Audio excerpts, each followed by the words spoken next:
Guys, so ayun pa, welcome back to my channel. So, kumusta naman kayo guys? Okay, so guys, bago po tayo mag-start sa ating reading, gusto ko lang kayo guys pasalamatan sa walang sawang pagsubaybay sa ating pong mga reading. And kung ikaw ay bago pa lang sa ating channel, so ayun guys, mag-subscribe na po kayo. And i-click mo na rin yung ating notification bell para lagi kang updated sa ating daily love reading. Okay? So, bago tayo mag-start, mag-lens muna tayo guys.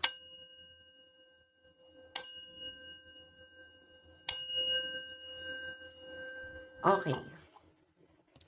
Tignan natin guys, kanino bang love reading yung masasagap natin, no? Ayan. Actually, yung na-read ko kahapon, hindi ko rin na-expect na parang hindi na talaga deserve nung mga nasagap kong energy, no? Parang kailangan na mag-move forward. Okay, talagang toxic na yung energy nun, yung reading natin kahapon. Okay, so titignan natin guys. Ito yung energy mo, ito yung sa person mo. Tignan natin. Ano ang nararamdaman mo sa person mo ngayon? Nararamdaman mo sa person mo.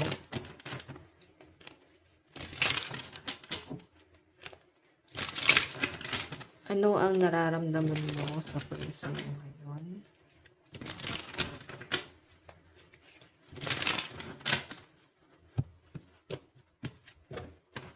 Nararamdaman mo sa person mo. Kanino pong reading itong masasagap natin? Spirit guide. Okay. Oops. Kung nainip po kayo guys sa ating pag-shuffle, ay pwede nyo na po itong i-skip. Ito naman yung sa person mo. Anong nararamdaman ni person mo sa'yo ngayon? Ano ang nararamdaman ni person sa'yo ngayon?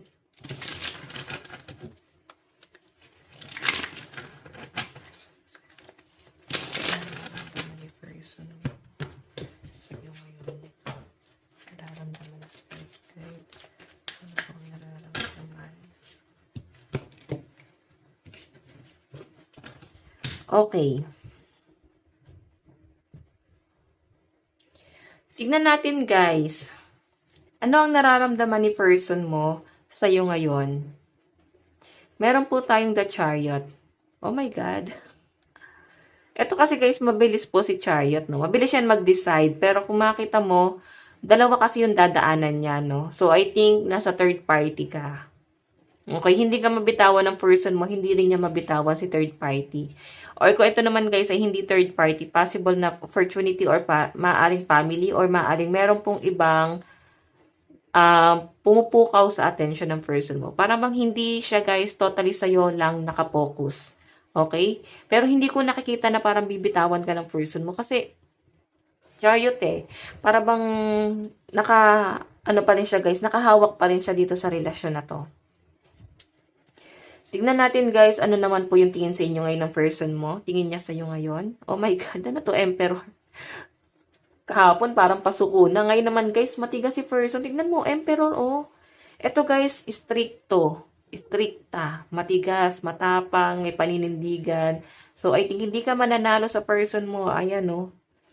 So, may sign ng Aries. Baka Aries tong person mo.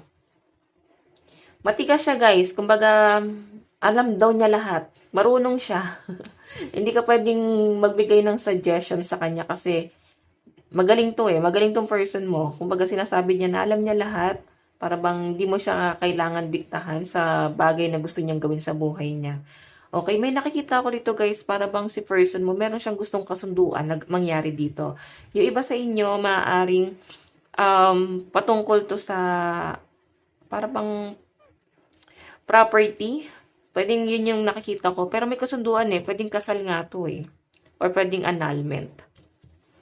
Pero galit si person. Ayan. Paano kanya tignan? Pwedeng ikaw to guys. Diba? Pwedeng ikaw to na galit sa kanya. Para bang gusto mo siguro guys ng assurance dito sa relationship na to. Kasi hindi ka naman niya mabitawan eh. Tapos hindi ka naman niya nabibigyan ng attention. 'Di ba? So I think ikaw to guys na galit, ikaw to na para bang may paninindigan dito sa relasyon na to. Ikaw tong Gusto mo ng assurance. Gusto mo na ng security. Ayaw mo na ng nangyayari sa sitwasyon nyo, guys. So, ito yung gusto mo. Ano ba yung plano niya? Yun ang nakikita ko na maaaring hinihiling mo siguro sa kanya. Anong plano mo? Nasan ako sa'yo? Parang, meron pa ba akong lugar dyan? Kasi hindi lang ikaw yung pinagtutuunan ng pansin ni person eh. Titingnan pa natin guys, ano naman po yung magiging action ni person no, sa mga pinagdadaanan nyo ngayon. Eight of Wands, di ba? Communication, travel. So, nagmamadali nga si person para bang ibibigay niya yung bagay na gusto mo. Okay? Ikaw tong para bang mananalo ngayon kasi ikaw tong matapang ngayon, no? Si person mo, mapapasunod mo siya. Kumbaga, sunod-sunuran siya sa inyo ngayon, guys. Kasi Eight of Wands, humahabol siya eh. Okay, ayan, no? Nakabike nga siya eh. Hinahabol ka niya, guys. Siguro, gusto niya na pakinggan mo siya. May mga bagay siyang gustong ipaliwanag sa inyo. Kasi communication or travel to, guys. I think, si person marami siyang gustong sabihin sa inyo, marami siyang gustong ipaliwanag sa inyo, or pwedeng binibigyan mo siya guys ng leksyon, or pwedeng para bang boundaries, no, na para bang eto na lang yung time niya. Okay? So, gahol na siya sa oras. Hindi niya guys kayang ibigay siguro agad-agad. Parang gusto niya na bigyan mo pa siya ng time para dito. Okay? Kung ano man tong pinag-uusapan nyo na parang kailangan niya mag-decide ngayon. So, parang sinasabi na bigyan mo pa siya ng time para mag-desisyon ngayon kung ano man yung magiging plano no, dito sa relasyon na to. Tingnan natin kung ano man to guys, siguro travel. Siguro si person mo, malapit lang naman siya pero hindi naman niya guys makuhang pumunta diyan sa inyo. Or hindi man lang niya makuhang mag-effort, wala siyang ginagawa. Or kahit communication guys, maring hindi niya guys kasi binibigay sa inyo. Hindi siya guys gano'n nakikipag-usap siguro sa inyo. Okay, tingnan natin guys, ano magiging outcome ng kanyang action. O, di ba? Three of Pentacles, collaboration, okay na kayo ulit. Parang ano to guys, biglang rumupok. Kasi parang sinasabi na, sige na, ibibigay ko na yung gusto mo, ito na, wag ka na magalit. So, ito na guys, no, biglang rumupok. Nagkaroon ng collaboration. Three of Pentacles, ayan. Sige na, ibibigay ko na yung gusto mo. Di ba? Parang ikaw yung mananalo ngayon sa diskusyonan nyo. Kung kayo ay magkarelasyon pa, nagtatalo kayo, ikaw yung laging galit sa person mo. So, ito na nga guys, si person mo, nakikita ko sa kanya na oo na, tatanggapin niya na lahat. Na siya na nga yung mali, no? Tingnan natin guys yung bottom of the deck, Page of Wands, and Six of Pentacles. So, family, okay. So, maaaring ang pinagtatalunan nyo pala dito guys, siguro may celebration, or pwedeng get together kasama ang family or friends. Gusto mo siguro siya guys isama, or pwedeng may pagkikita kayo dito. Okay? Or, ayan, basta may pagkikita rito na parang eto rin yung nagiging dahilan kung bakit kayo nagtatalo. Kasi siguro wala siyang time or ayaw kanyang bigyan ng time.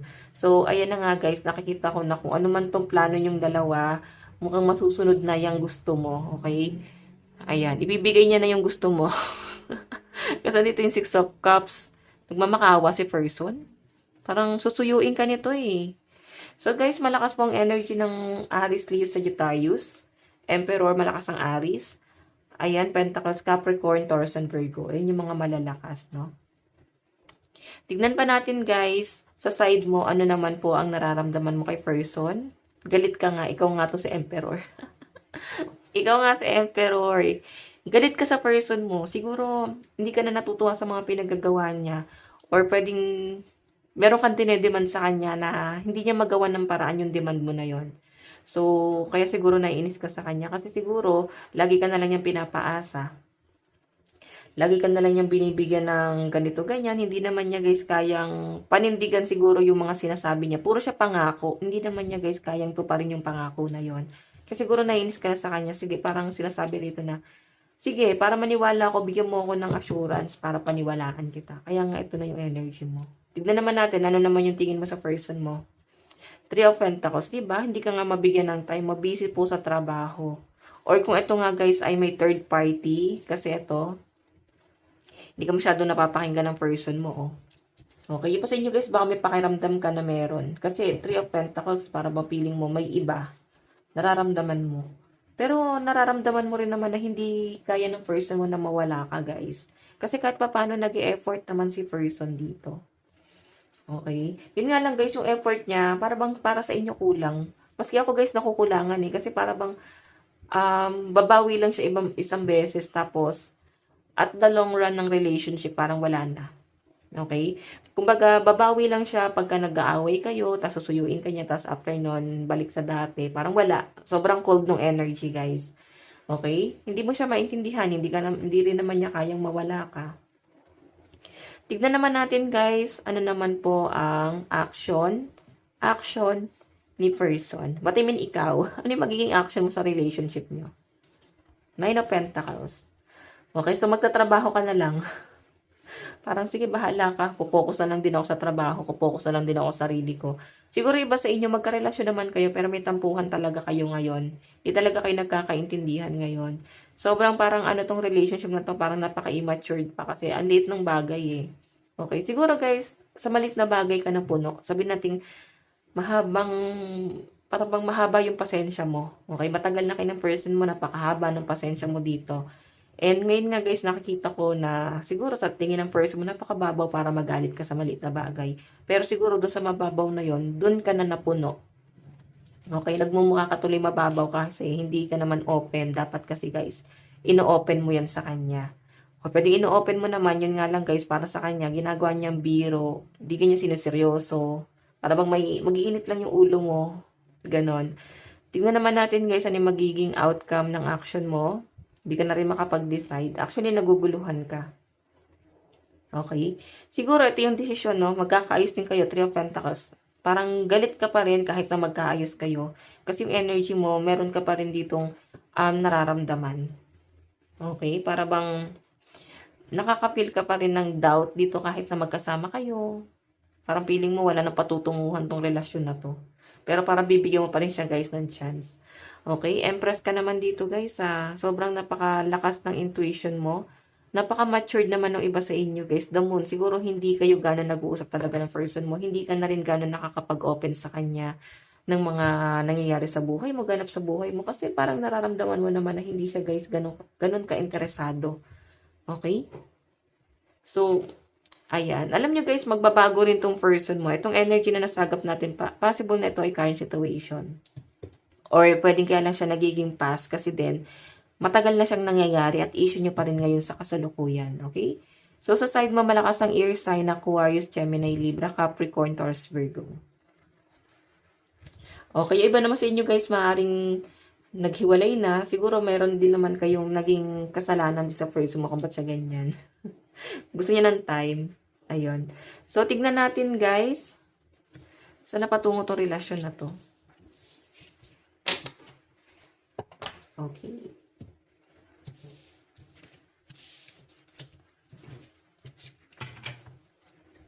Saan napatungo?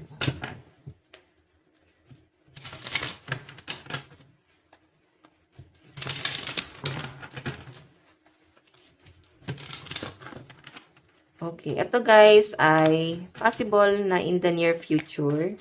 Saan napatungo yung relationship nyo? Saan napatungo? Spirit guide.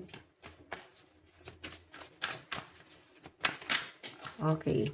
Ipaglalaban to guys. Seven of Swords. Seven of Swords. Seven of Wands. Ipaglalaban ka pa rin ng person mo guys. Kahit anong mangyari. Kahit na para bang di na kayo magkaintindihan. So nakikita ko rito. Kasi Seven of Wands, inilalaban pa rin eh. Pero ikaw para bang... Alam niyo guys, naguguluhan ako sa energy ng person mo. Kasi hindi ko rin magets eh. Ganito ha, parang ang energy ni person, cold siya. Pero hindi ka naman niya gano'ng kinakausap. Pag makikipaghiwalay ka, galit naman siya. Pero, alam niyo yun guys, ano man tumatakbo talaga sa isip ni person. I think ito talaga yung personality niya. Yan talaga yung love language niya guys. Ganun talaga siya magmahal. Tignan natin, saan napatungo. Diba? Death and River to, maayos lang din to guys. Okay, kumbaga hayaan mo lang yung person mo na ganito. Maring meron siya guys pinagdaanan. Siguro nagkasakit to or pwedeng may pinagdadaanan. Pwedeng dumanas ng matinding depression, anxiety. Baka kulang sa aruga si person. Kaya ganyan. Or marami siya guys naging problema din. Okay, so tignan pa natin. Sa napatungo tong relationship na to, meron tayong The Magician. Diba? Mag-e-effort din to guys, no? Sa nakikita ko sa future or in the near future. Nakikita ko naman na babawi pa rin si person. Kasi ngayon hindi niya nararamdaman yung existence. Yung ano na nag-exist ka sa buhay niya. Diba? Hindi kanya nararamdaman. Kasi iba yung focus niya eh. Siguro trabaho niya or kung ikaw ay nasa third party, hindi kanya guys gano'n napapansin kasi nga may third party. Okay, pwedeng naramdaman mo na yun, no? Pwede nangyari na to sa past, pwede nabigyan na to ng second chance. Yun nga lang guys, puro doubt ka. Hindi mo na guys kaya pang, akala mo kaya mo pa, pero hindi mo pala kaya na parang tanggapin yung nangyayari. Okay, so tignan natin.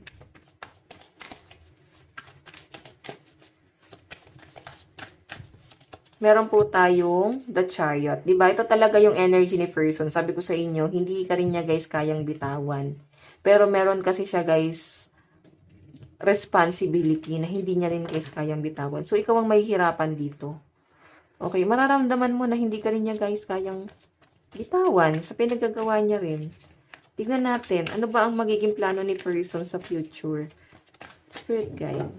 Kuha tayo ng card. Ano ba magiging plano ni person? Three of Swords. The Hierophant. Alam nyo guys, may magpapalinaw ng mata nito. May kakausap sa kanya para ayusin tong relasyon na to. Ayan o, siguro family. Na para bang nakita rin ng family niya na may mali rin siyang ginagawa dito sa relasyon na to. Meron tayong Nine of Cups. So, sabi ko sa inyo guys, yung kanina na pinakita na parang gusto mo ng assurance, ibibigay niya ngayon guys. Maaring hindi mo siya guys papapasukin sa buhay mo hanggat hindi kanya binibigyan ng assurance. Okay? Justice. Maaring ito, yung assurance na hinihingi mo is kasal. Or, pwedeng kung kasal si person mo sa una, pwedeng yung annulment. Or, bigyan kanya guys ng assurance, kahit anong assurance na pangahawakan mo dito sa relasyon na to. Okay? So, titingnan natin mensahe sa inyo ni person. So, guys, malakas po ang energy ng fire sign, Aries, Leo, Sagittarius, Aquarius, Gemini, Libra, Capricorn, Taurus, Virgo, Cancer, Pisces, Scorpio. Pero pinakamalakas dito yung Libra din. Okay. Mensahe ni person. I wish I could share my good news with you.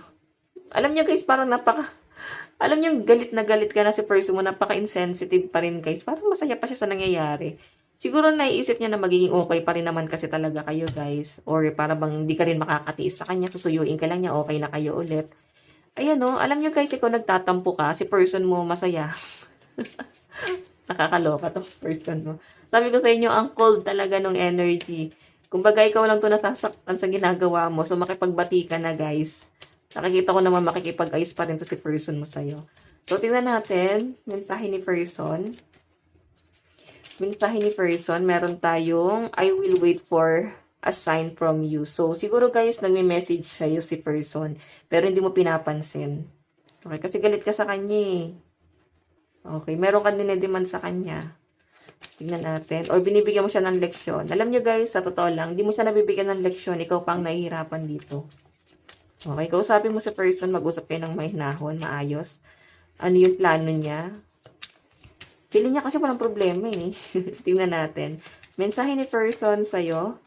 I know I mess up everything. So, may realization naman pala si person. Alam naman pala niya na may pagkakamali at pagkukulang siya. Pero guys, hindi niya kasi guys pinaparamdam sa inyo na nararamdaman niya kung ano yung kulang. Kasi gusto niya na masaya ka lang or gusto niya na maging kampante ka lang. Akala niya nakakabuti sa inyo yon, pero hindi niya alam guys, naiinis ka nga lalo sa ginagawa niya.